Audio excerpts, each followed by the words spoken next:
Hello नमस्कार दोस्तों, स्वागत है आपका एक और नए वीडियो में। आज हम बात करने वाले हैं एक्सपेंस रेशियो के बारे में। दोस्तों, अगर आपने म्यूचुअल फंड में इन्वेस्ट किया होगा या म्यूचुअल फंड में इन्वेस्ट करने के बारे में सोच रहे हैं तो एक्सपेंस रेशियो आपके प्रॉफिट पर काफ़ी ज़्यादा प्रभाव डाल सकता है। यानी कि आपको जो प्रॉफिट होगा वो काफ़ी ज़्यादा कम और ज़्यादा कर सकता है। तो इसलिए किसी भी म्यूचुअल फंड का चुनाव करने से पहले हमें उसका एक्सपेंस रेशियो देखना बेहद ही ज़रूरी होता है। दोस्तों, आपको बता दें, एक्सपेंस रेशियो इसलिए ली जाती है म्यूचुअल फंड में क्योंकि यहाँ पर आप जो पैसा इन्वेस्ट करते हैं उसको मैनेज करने के लिए एक फंड मैनेजर्स होता है। फंड मैनेजर्स एक या दो हो सकते हैं और उनके पास एक प्रॉपर टीम होती है और रिसर्च करके, यानी कि आपका पैसा जो आपके द्वारा इकट्ठा होता है म्यूचुअल फंड में, उसको प्रॉपर रिसर्च करके कंपनियों में इन्वेस्ट किया जाता है। तो इसलिए उनका सर्विस चार्ज जो होता है वो आपके प्रॉफिट से ही काटा जाता है। यानी कि आपका जो प्रॉफिट होगा उससे ही उनका जो है उनकी फ़ीस कट कर दी जाती है। तो इसलिए हर म्यूचुअल फंड का एक्सपेंस रेशियो अलग अलग होता है। कई बार आपको देखने को मिलेगा किसी म्यूचुअल फंड का एक्सपेंस रेशियो बहुत ज़्यादा है तो कहीं पर म्यूचुअल फंड का एक्सपेंस रेशियो कम होता है। दोस्तों, आपको बता दें एक्सपेंस रेशियो कैसे काम करता है, आइए देखते हैं। मान के चलिए हम इस म्यूचुअल फंड को देख रहे हैं। यहाँ पर आप देख रहे होंगे कि एक्सपेंस रेशियो 1.4% है। अब मान के चलिए आपने जो पैसा लगाया है उस पर मान के चलिए 10% का प्रॉफिट हुआ है।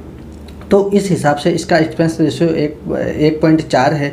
तो 10 माइनस में से 1.4% आपका कट जाएगा। यानी कि कितना बचेगा यहाँ पर 8.60%, यानी कि इतना आपका प्रॉफिट होगा। तो इस हिसाब से जब लॉन्ग टर्म में आप देखते हैं, लॉन्ग टर्म में जाते हैं, यानी कि प्रॉफिट जब लाखों में आपका हो जाता है, क्योंकि म्यूचुअल फंड में कंपाउंडिंग इंटरेस्ट का भी फ़ायदा मिलता है, तो आपका प्रॉफिट लंबे समय में आप देखेंगे कि ग्रोथ बहुत ज़्यादा हो रही होती है। तो ऐसी कंडीशन में आपका जो प्रॉफिट है 10% जो आप पर मिलता है तो वो 8.60% ही रह जाएगा। इस हिसाब से जिस प्रकार से आपका एक्सपेंस रेशियो कम और ज़्यादा होगा उस हिसाब से उतना माइनस होकर आपको प्रॉफिट मिलेगा।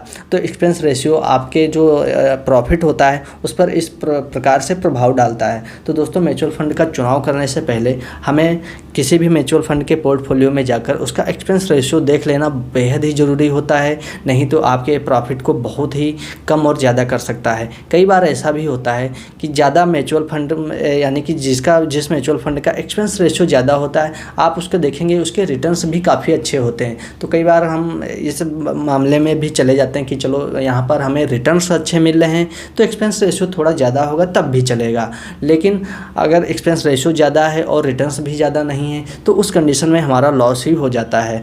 तो हम किसी भी म्यूचुअल फंड का चुनाव करने से पहले हमें उसका एक्सपेंस रेशियो देखना बेहद ही ज़रूरी है। दोस्तों, उम्मीद है हमारा वीडियो आपको पसंद आया होगा। अगर वीडियो पसंद आया तो वीडियो को लाइक करें और चैनल को सब्सक्राइब जरूर करें।